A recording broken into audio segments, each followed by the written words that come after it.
G'day, it's Paul Rowe here. This is the first of the tapes following the introduction. Do you remember your conversion? I remember mine. You hear lots of metaphors about conversion.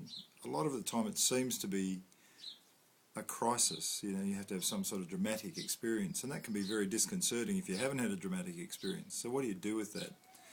Well, in your course notes, so for those of you who have them, and those who want to write in, you can get them, but there's a group of testimonies we put together from a range of different Christians that might give you an understanding of the fact that, well, quite often there are quite different paths that people have come along, and all through the same door, but quite different experiences. So there isn't, I don't think there is one single sort of conversion experience, if you want to call it that.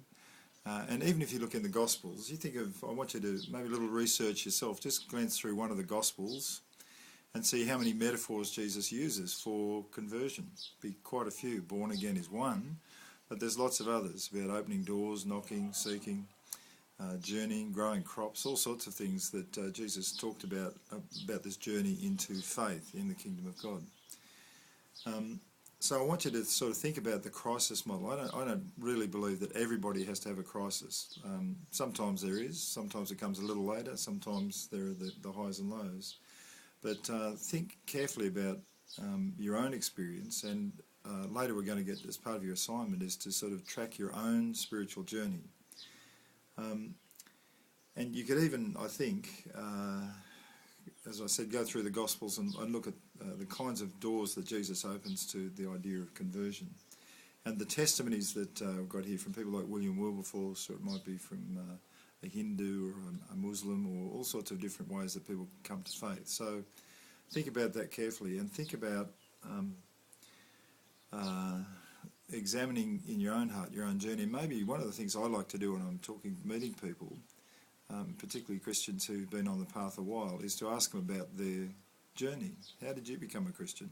And you'll find that's a really good way into people's lives, and it's a good way to educate yourself about the different ways that God has met people, the way that Christ has come into their lives, and the way that path opened up to them. So that might help you broaden your own experience and think.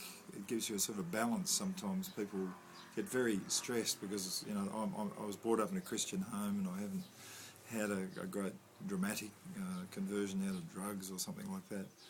And I think that can be a trap. So be aware of that. Don't fall for that one. I think it can sort of make you downsize your experience, and it can make you sort of elevate sort of the dramatic experience.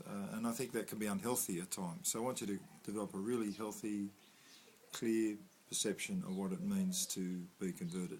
And we can talk more about that next time.